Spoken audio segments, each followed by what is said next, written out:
آج کتنے دنوں بعد میں گھر واپس آیا تھا۔ کالج سے چھٹیاں ہوئی تھیں تو سوچا کچھ وقت امی بہن اور بھائی کے ساتھ گزارتا ہوں۔ میں اپنی تعلیم کے سلسلے میں اپنے ماموں کے پاس مقیم تھا۔ میرے ماموں شہر میں رہتے تھے اور ہم لوگ گاؤں میں۔ ہمارے گاؤں میں وڈیرا سسٹم تھا، لڑکیاں لڑکوں کے بھی پڑھنے لکھنے کا رواج نہیں تھا۔ جب کوئی لڑکا پڑھنے کی بات کرتا تو وڈیرا اسے اور اس کے پورے خاندان سمیت ایسی سزا دیتا کہ وہ آدمی پڑھنے کا نام تک بھول جاتا۔ یہی وجہ تھی کہ جب میں نے آگے پڑھنے کی خواہش کا اظہار کیا تو میری ماں نے میرے سامنے ہاتھ جوڑ دیا۔ ارے بیٹا، ہم وڈیرے کے ساتھ دشمنی مول نہیں لے سکتے۔ اگر اسے پتہ چلا تو وہ تمہارے ساتھ ہم لوگوں کو بھی مار ڈالے گا۔ ایسے میں میرا بڑا بھائی میری ڈھال بن کر کھڑا ہو گیا۔ ماں سے کہنے لگا، اسے ہم شہر میں ماموں کے پاس بھیج دیتے ہیں، وہاں جا کر یہ اپنی پڑھائی مکمل کر لے گا۔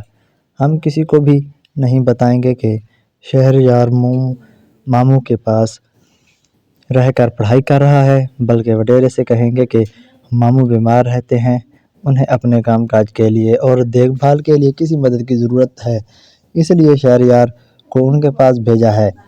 مگر امی پھر بھی اس بات کے لیے تیار نہیں ہو رہی تھی۔ وہ بار بار میرے اور مجھے سمجھاتی رہیں، مگر میرے سر پر جنون سوار تھا اور پھر وہی ہوا جو میں نے اور بھائی نے سوچا تھا۔ ماموں کے پاس تو میں آ گیا تھا، مگر اب مسئلہ یہ تھا کہ ماموں خود بھی غریب تھے، ان پر 4 بچوں کی ذمہ داری تھی اور ماں بھی بیمار رہتی تھیں، ان کی دوائی پر بھی اچھا خاصا خرچہ ہو جاتا تھا۔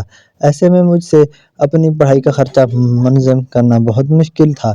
اس مشکل وقت میں بھی بھائی ہی میرے کام آیا تھا۔ وہ سارا دن تو وڈیرے کے پاس اس کے کھیتوں میں کام کرتا اور پھر رات کو وہ سموسے بیچتا اور اسے جو بھی اوپر کی کمائی ہوتی وہ مجھے شہر میں آ کر دیا کرتا تھا۔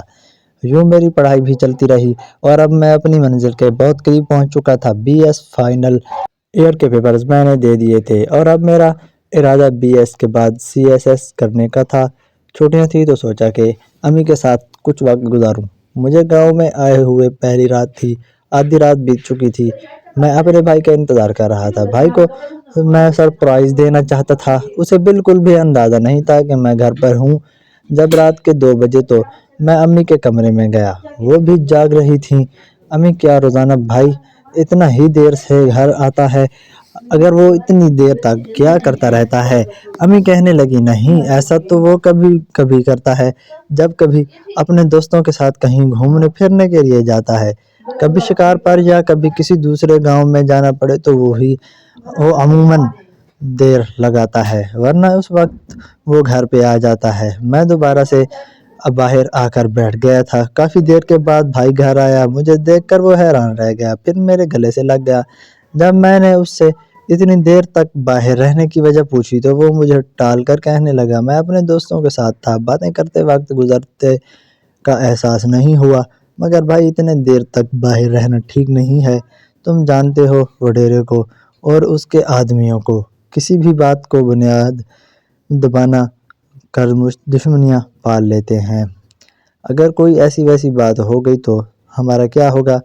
اس نے میرے شانے پہ ہاتھ رکھ کر مجھے دلاسا دیا، اور کچھ بھی نہیں ہوگا، اوپر والے پر بھروسہ رکھو، ہم نے کسی کے ساتھ کوئی غلط نہیں کیا تو ہمارے ساتھ بھی کچھ غلط نہیں ہوگا۔ وہ دور آسمانوں پہ دیکھتے ہوئے جیسے کچھ سوچتے ہوئے بول رہا تھا۔ جتنے دن میں گاؤں میں رہا، میں دیکھتا کہ اکثر ہی وہ رات کو دیر سے گھر آتا تھا، اور جب میں اس سے پوچھتا تو وہ مجھے ٹال کر دیا کرتا تھا۔ بہن کی شادی بھی ہم نے حال ہی میں ایک اچھے بیٹے کے ساتھ کر دی تھی، اور اب امی کی بھائی کی شادی کرنے کا ارادہ تھا، مگر بھائی نے امی کو صاف انکار کر دیا۔ جب تک شہریار افسر نہیں بن جاتا، کسی قابل نہیں ہو جاتا، تب تک آپ میری شادی کے بارے میں سوچیں گی بھی نہیں۔ اپنے سارے خواب میری آنکھوں میں سجا دیے تھے، اور میری کامیابی میرے بھائی کی کامیابی تھی۔ میں دوبارہ شہر واپس آ گیا تھا، دن رات لگا کر سی ایس ایس کی تیاری کرنے لگا تھا۔ بی ایس کا رزلٹ جو میری توقع سے بڑھ کر شاندار آیا تھا، اور پھر سی ایس ایس کی تیاری میں مجھے ارد گرد کا کوئی ہوش بھی نہیں تھا۔ اتنا ضرور تھا کہ میں نے بھائی کو سموسے بیچنے سے منع کر دیا تھا۔ اب میں خود بھی ایک جگہ پر نوکری کرنے لگا تھا اور باقی وقت اپنی پڑھائی کو دیا کرتا تھا۔ سب کچھ بہت اچھے سے جا رہا تھا۔ میری منزل کے دن قریب آ رہے تھے اور پھر میری زندگی میں وہ دن بھی آیا جب خوشی سے میرے پاؤں زمین پر نہیں ٹک رہے تھے، اور وہ دن تھا میرے CSS میں کامیاب کا دن۔ میں CSS بھرتی ہو گیا، مگر جب تک میری ٹریننگ تھی تب تک میں کسی کو یہ علم نہیں بتانا چاہتا تھا۔ جس دن میں اپنی نوکری پر فائز ہوا، اسی دن میں اپنے گھر والوں کو اس خوشی سے آگاہ کرتا۔ یہ بات میں نے ماموں سے بھی چھپا لی تھی، جو ہر دوسرے دن مجھ سے میرے امتحان کے بارے میں پوچھتے تو ہمیشہ ہی میں انہیں ابھی رزلٹ نہیں آیا کہہ کر ٹال دیا کرتا تھا۔ وہ سیدھے سادے آدمی تھے، انہوں نے بھی کبھی کالج یا اکیڈمی کا منہ نہیں دیکھا تھا۔ جو میں انہیں بتاتا وہ سب یقین کر لیا کرتے تھے۔ جس دن میری ٹریننگ ختم ہوئی، اس دن تو میری خوشی کو کوئی ٹھکانہ نہیں تھا۔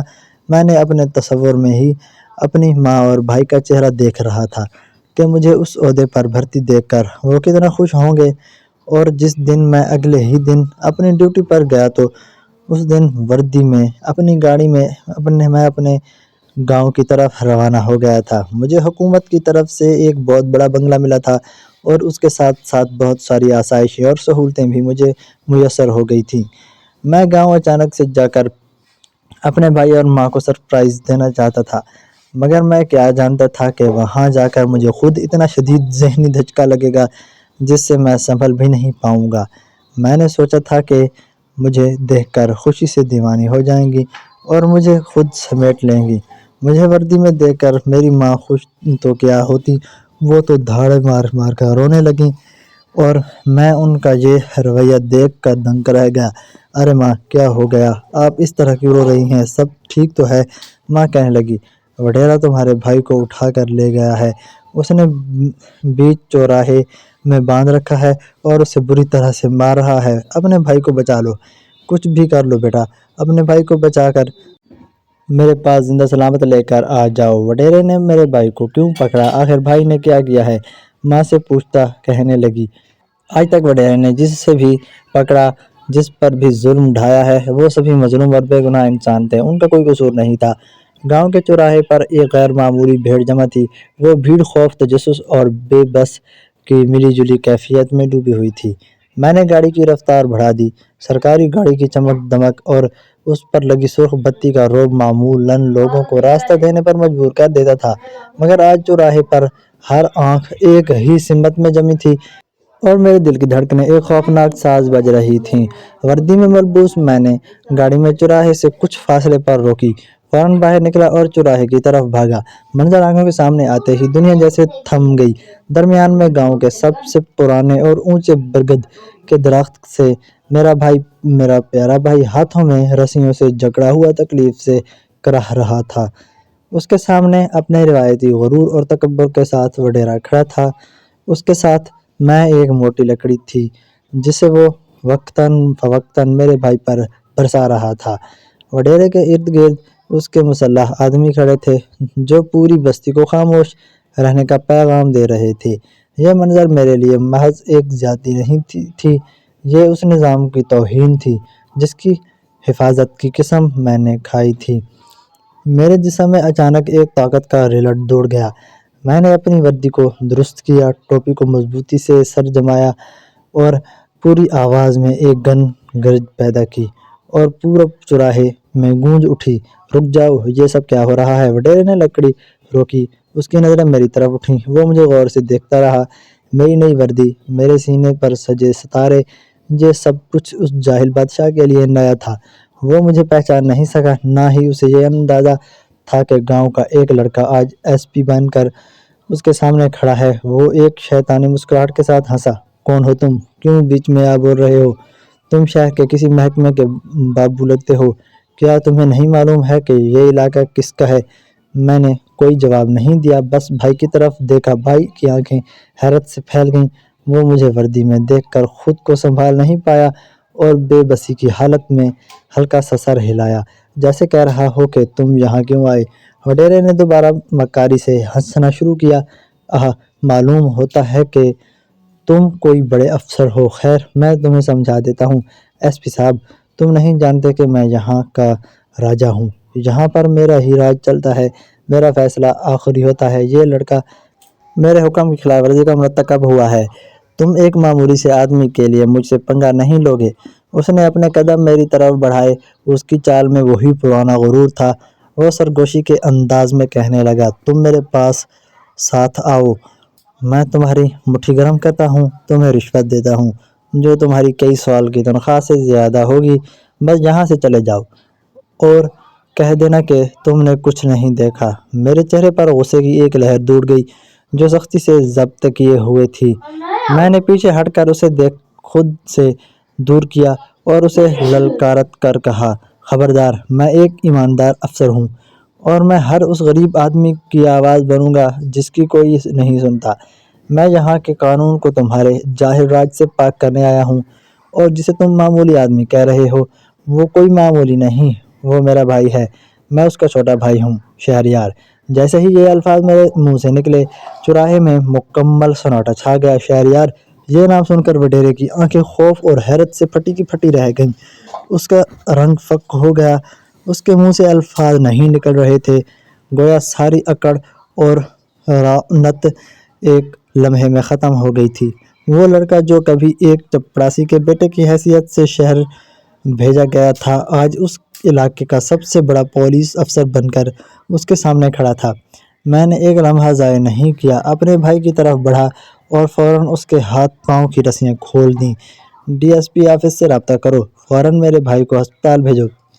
میں نے اپنے ایک سپاہی کو حکم دیا جو میرے ساتھ آیا تھا۔ پھر میں وڈیرے کی طرف مڑا، اس کا چہرہ زمین کی طرف جھکا ہوا تھا جیسے وہ اپنی شکست کو قبول کر چکا ہو۔ وڈیرے، تمہارا راج ختم ہوا، آج تمہارا سامنا قانون سے ہے، تمہارے اپنے بنائے ہوئے جنگل کے قانون سے نہیں۔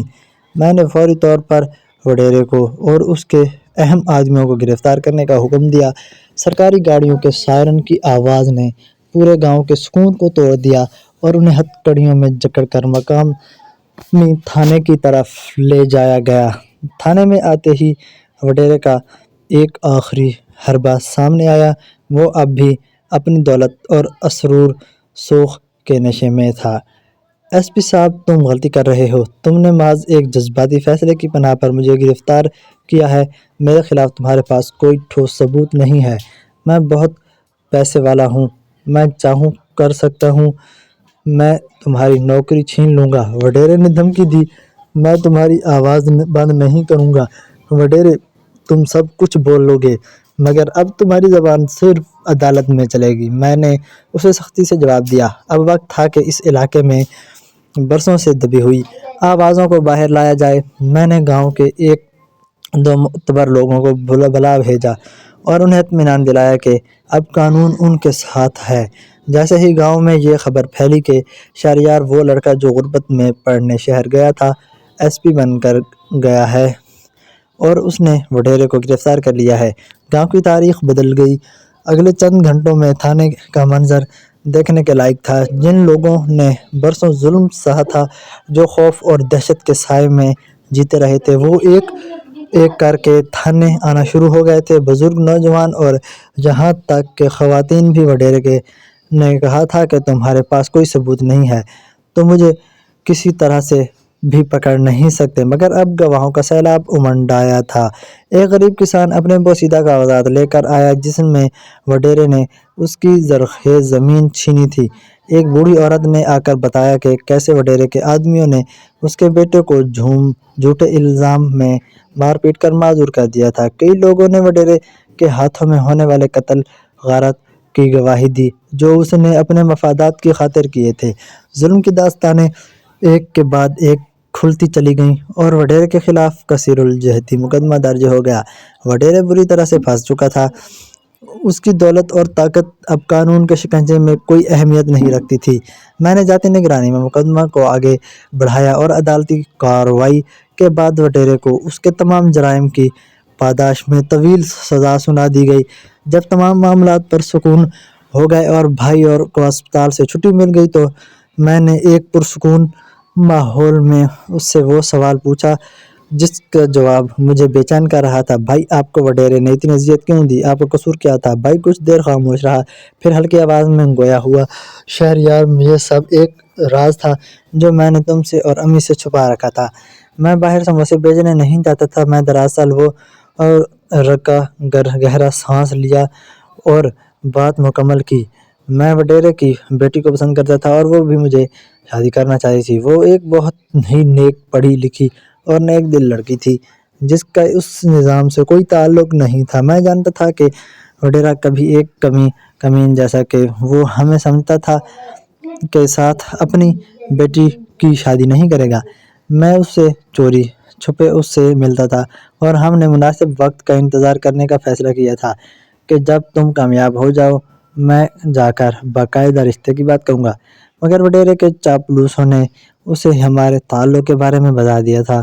اس نے یہ سب سازش تمہاری کامیابی سے پہلے ہی کرنی چاہی تھی تاکہ ایک تیر سے دو شکار، اپنی بیٹی کی شادی سے پہلے میرے قتل کا فیصلہ کر کے اور تمہیں یہ پیغام دے کر کہ اگر تم کامیاب بھی ہو جاؤ تو بھی اس علاقے پر اس کا راج رہے گا۔ یہ سن کر میری آنکھوں میں آنسو آ گئے۔ بھائی نے اپنے خوابوں، اپنی محبت اور اپنی جوانی کو صرف اس لیے پس پشت ڈال دیا تھا کہ میری تعلیم مکمل ہو جائے اور میں اس علاقے کی تقدیر بدل دوں گا۔ وڈیرے کی ساری شان و شوکت اور ظلم کا راج ختم ہو چکا تھا۔ قانون نے اس کے ہر جرم کا حساب لیا تھا۔